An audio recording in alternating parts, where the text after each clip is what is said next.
महाराष्ट्र सरकार में अल्पसंख्यक कल्याण मंत्री और एनसीपी के प्रवक्ता नवाब मलिक की अब मुश्किलें बढ़ सकती हैं। प्रवर्तन निदेशालय यानी ईडी की टीम पूछताछ के लिए उन्हें मुंबई के दफ्तर ले गई।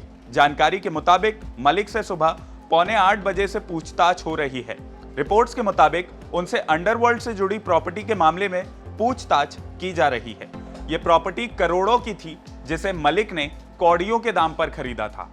मिली जानकारी के मुताबिक ईडी की टीम सुबह 5 बजे मलिक के कुर्ला के नूर मंजिल वाले घर पहुंची। इसके बाद टीम 7 बजे उनके घर से निकली और लगभग 7:45 बजे ईडी के ऑफिस पहुंची। इस दौरान सीआरपीएफ की एक बड़ी टीम उनके साथ थी। मलिक से पूछताछ के बाद एनसीपी का आक्रामक रुख देखने को मिल सकता है और यही कारण है कि ईडी ने इस कार्रवाई को चुपके से अंजाम दिया है। ईडी ऑफिस के बाहर भी भारी संख्या में पुलिस बल की तैनाती कर दी गई है। आसपास के ट्रैफिक को भी डाइवर्ट किया गया है। बता दें कि 9 नवंबर 2021 को महाराष्ट्र के पूर्व मुख्यमंत्री देवेंद्र फडणवीस ने नवाब मलिक के अंडरवर्ल्ड से रिश्ते का सनसनीखेज खुलासा किया था।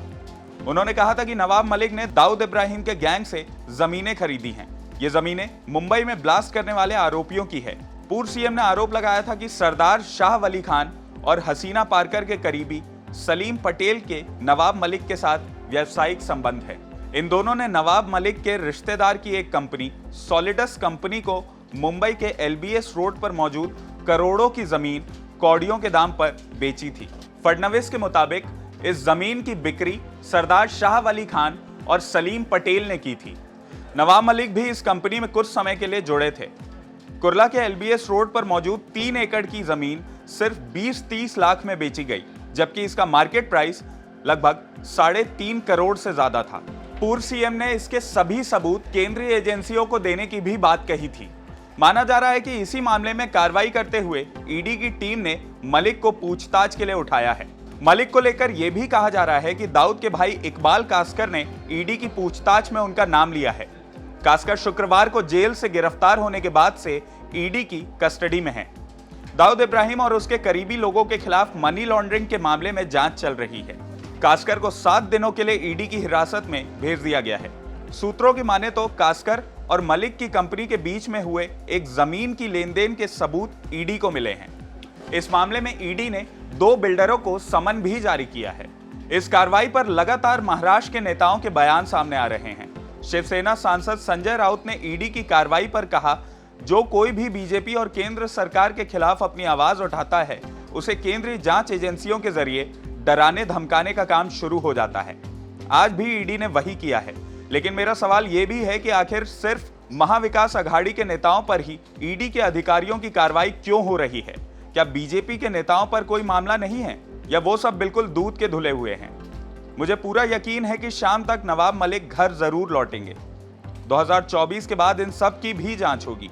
आने वाले दिनों में मैं कई बीजेपी नेताओं और अधिकारियों के बारे में खुलासा करूंगा। इसके लिए भले ही मुझे कितनी भी बड़ी कीमत क्यों ना चुकानी पड़े।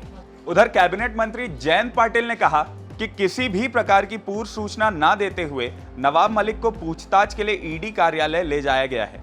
नवाब मलिक ने बीते दिनों जिस तरह से बीजेपी के नेताओं की पोल खोली थी, उसी का बदला अब लिया जा रहा है। वहीं शरद पवार ने भी इस पर बयान देते हुए कहा कि जिस तरह से एजेंसीज का गलत इस्तेमाल लगातार हो रहा है, उसे देखते हुए हमें लग रहा है कि यह आज नहीं तो कल जरूर होगा।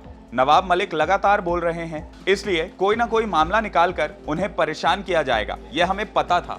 अगर कोई मुस्लिम कार्यकर्ता है तो ये दाऊद का नाम लेने लगते हैं बिना किसी सबूत के। जब मैं सीएम था तब भी इसी तरह से मुझे बदनाम करने की कोशिश हुई थी। जो भी केंद्र या इन एजेंसीज के खिलाफ बोलता है उसे परेशान करने की कोशिश की जाती है। वही बात यहाँ पर भी हुई है। तो वहीं पवार की बेटी और सांसद सुप्रिया सूले ने कहा, मेरी मलिक के परिवार से बातचीत हुई। मलिक कैबिनेट के मंत्री हैं। मेरी जानकारी के मुताबिक उन्हें पहले कोई नोटिस नहीं दिया गया था। जांच में सहयोग करने की बात नवाब मलिक ने ही की है। ट्विटर के जरिए धमकी दे रहे थे कि इसको नोटिस आएगा, उसको आ गया। ये कोई नई बात नहीं है। एमवीए सरकार के नेता हो या देश के दूसरे नेता, पिछले कुछ समय से लगातार ईडी और दूसरी एजेंसियों के नोटिस सामने आ रहे हैं। मैंने संसद में भी ये मुद्दा उठाया था। नवाब मलिक लगातार सच बोल रहे थे, इसलिए शायद उनकी आवाज दबाने के लिए ये किया गया हो सकता है। तो वहीं ईडी की इस जांच पर बीजेपी का भी बयान सामने आया है। नवाब मलिक मामले पर बीजेपी नेता आशीष शेलार ने ट्वीट कर कहा, जिसने खीर नहीं खाया है उसे डरने की जरूरत नहीं है, लेकिन अगर आपने खीर खाया हो तो आप कितना भी मासूम चेहरा बना लें, दिखावा कर लें, फिर भी आप डूबेंगे ही। ऐसे में आपको क्या लगता है कि क्या नवाब मलिक के तार दाऊद इब्राहिम और अंडरवर्ल्ड से जुड़े हुए हैं? हमें कमेंट करके जरूर बताएं। अगर आपको ये वीडियो पसंद आया हो तो इसे लाइक और शेयर करना ना भूलें और IBC 24 के YouTube चैनल खबर विभाग को जरूर सब्सक्राइब करें। नमस्कार।